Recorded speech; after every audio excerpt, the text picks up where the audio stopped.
If you're planning on sourcing products in November, then you're already lost. I'm not saying that to be dramatic. I'm saying this because sellers who have success in Q4, they're not doing anything in November. They're already ready to go, already testing creatives, already warmed up. November is only the month of execution. For everyone else, November is where they scramble. And let me tell you one thing from experience, scrambling in November is a no-no. In this video, I'm going to be showing you the exact system that I use and that I'll be using in the next 30 to 90 days when getting ready to sell in Q4. How to vet your suppliers before demand goes crazy, and how to structure your promotions so that you're capitalizing instead of just keeping up. Let's get right into it. Here's something worth saying up front. Seasonal products have a built-in advantage compared to evergreen products. Evergreen products do not get the same advantage. When someone's searching for a specific holiday product, they're not browsing out of curiosity. They have a deadline to buy a gift or maybe a party to plan. That type of urgency converts everything. Higher rates, stronger margins, and less resistance at checkout. This is going to be completely different in the month of November and December compared to what it is today. But here's what most dropshippers get wrong. They treat Q4 as just a seasonal play. Think about what exactly that means. You've got back to school products crushing it in July and August, outdoor and garden categories spiking every March and April, health and wellness in the first couple of weeks of January because, everyone wants to get better. If you're only building around one time a year that peaks, you're literally leaving real money on the table for the other 9 months. A store selling patio furniture, for example, that type of store should be doing their research in the month of January, getting all the supplier relations built in February, and getting the entire store live by March, well before volume starts to climb in the months of April. With that type of lead time, you're going to dominate in the peak time period. Without it, you're watching the wave pass. And let me tell you from experience, this has happened to me many times. The rest of this video is going to be about building that lead time into your process, so seasonal products become easy when you're ready and not missing the wave. So the question is, how do you know a product's going to perform good before the trend actually starts to happen? In my experience, I use 3 signals: Google Trends, Doba platform data,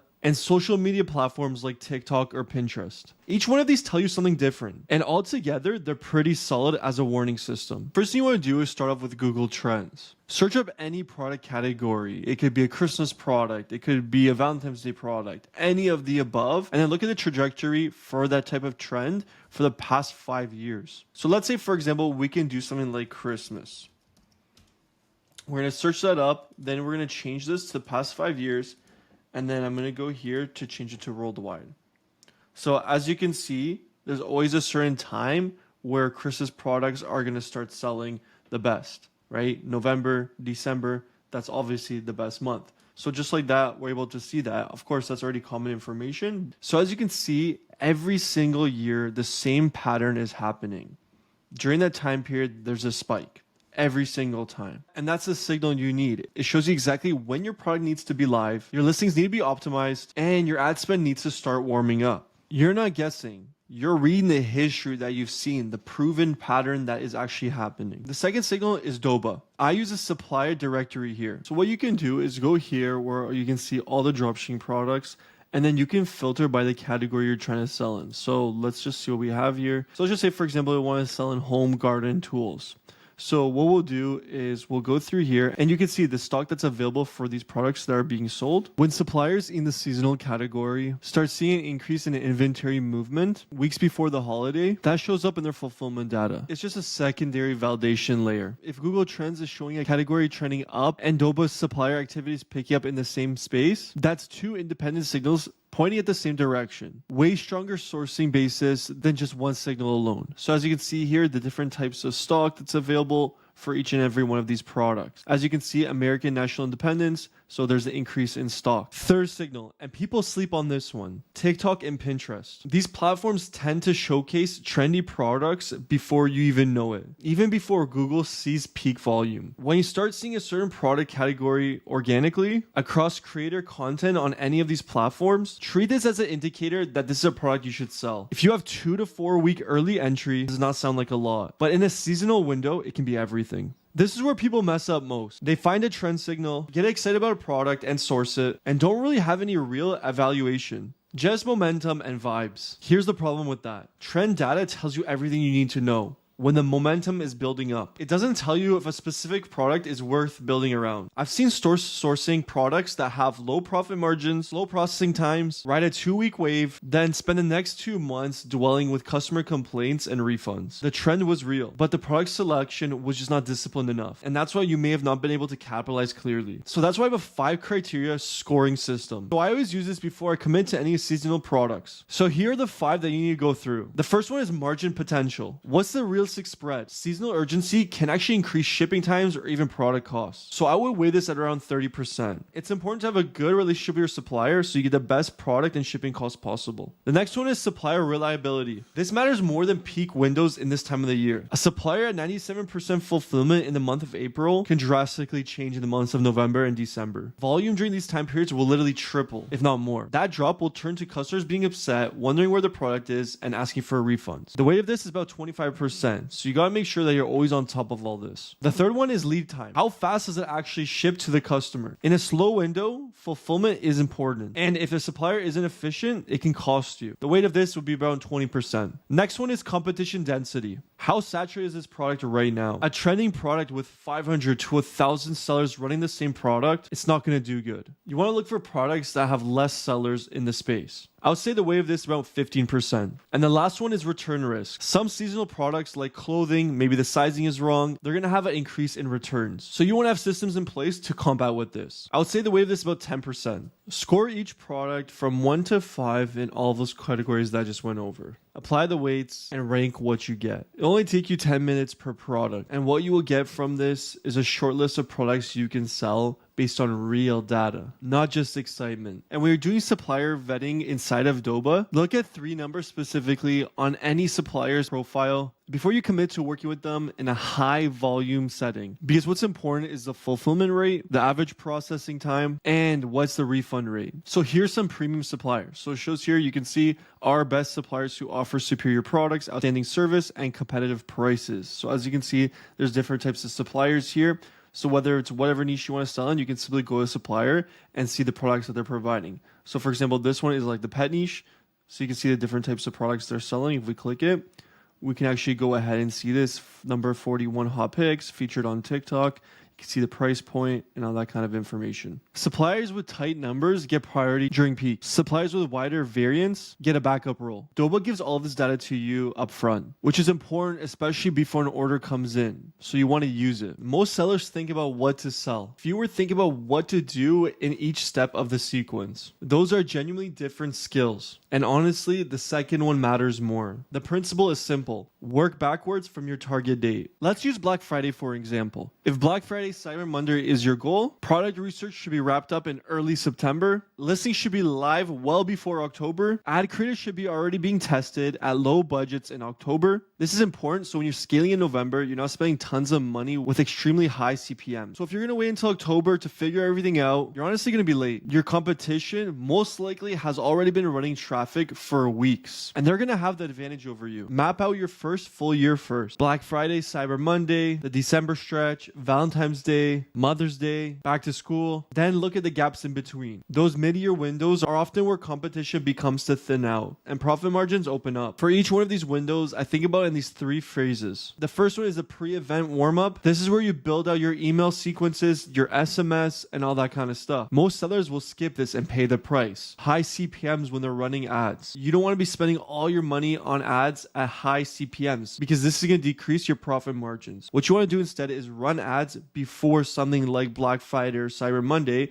so that you're collecting data that you can utilize in the future when it comes to email marketing or SMS marketing. The next one is event day push. When you're executing this, you want to use it against a warm audience. You already have the audience. Now it's time to put the work in. This is where you want to increase your budgets to that warm audience to get the best result. And the last one is post-event recovery. Capture buyers who missed the first window. This is important because when you're running ads, not everybody will purchase. So it's important to retarget that entire audience. audience. On the promotions themselves, build real urgency without damaging your profit margins. Limited bundles, countdown times, drive a lot of discounts, but you don't want to give discounts all the time because once there's always discounts, then customers will not understand what your full price is. So really make this a rare occurrence. Q4 gets a lot of hype around it, like it's this crazy opportunity. It's two completely different buyer mindsets back to back, and treating them the same way is going to damage your profit margins in the long run. Black Friday, Cyber Monday buyers are well aware and moving fast. Comparison shopping, looking for the best deal, and trying to make the quickest decision possible. Your listing needs to look clean, your offer has to be great, and your offer has to be tested before Black Friday, Cyber Monday even begins. If you just launch your ads in the middle of November and are wondering, oh, what's going on and why isn't it performing good?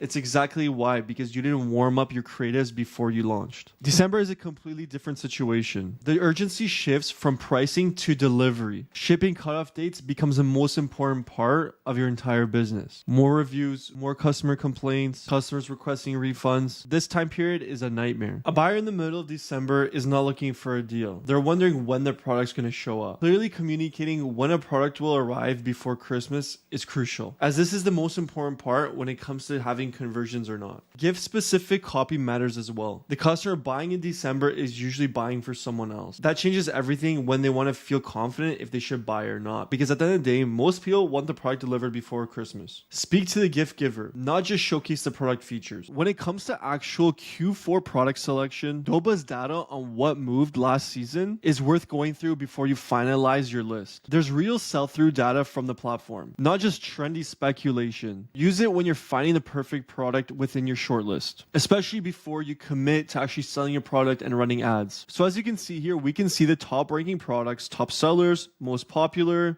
hot picks, so all different types of products. So let's go ahead and check out top sellers. So as we scroll through here, you can see there's a squeezed jellyfish right here. So if we go through the photos, it's kind of cool and unique. Those types of products actually do perform good.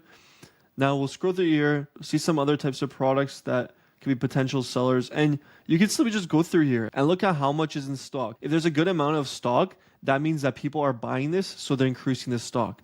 But for products maybe like this, where there's only 68 in stock, it's most likely because not many people are buying that product. So if we scroll through here for a little longer, you can actually kind of see more products. Keep going through here and see if we find anything cool and unique. So look at this wallet here. This is a leather slim wallet, and you can see here 690 in stock, and it's a top seller.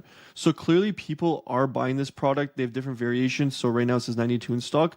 That's because they have different variations to sell. And that gives you a good idea about a good product because of these things. As well, it's a top seller and it's featured on TikTok. These are all important things you want to look at. January is when most sellers take a break. Check out for data, start fresh. But in reality, that's the wrong call. January is actually when the most valuable work happens because everything is still fresh. This is where you want to look at the data. Remember the context behind everything. The conversion rate by product, return on ad spend by creatives, which ones performed the best? What was your average order value? What was the refund rate? Compare all that information with what you projected earlier on. And if you can, compare against last year. Write down what drove the best performances, what were the misses, and which supplier actually held up when it came to a lot of volume, and then the ones that created headaches. Then save all the information so you can use it again in the future. I've seen stores double their Q4 numbers from the past year to the next year, not because they found some secret product, because they documented what worked, what didn't work, and then implemented all that for the next year. I've seen some dropshipping stores that don't sell all throughout the year, and then during Q4 they prepare and they actually launch and still make a lot of money. The documentation process doesn't take much time. Do it so you get the best results for the next year. So here's the actual takeaway. Seasonal selling isn't about finding the perfect product. It's about finding the product that gets you in the right place at the right time. And then when it does, actually executing. It's important to start your research early, score your products before you commit, vet your suppliers before volume hits, build your calendar backwards to the time that you want to sell in, and do a post-season review about all the information you get from your success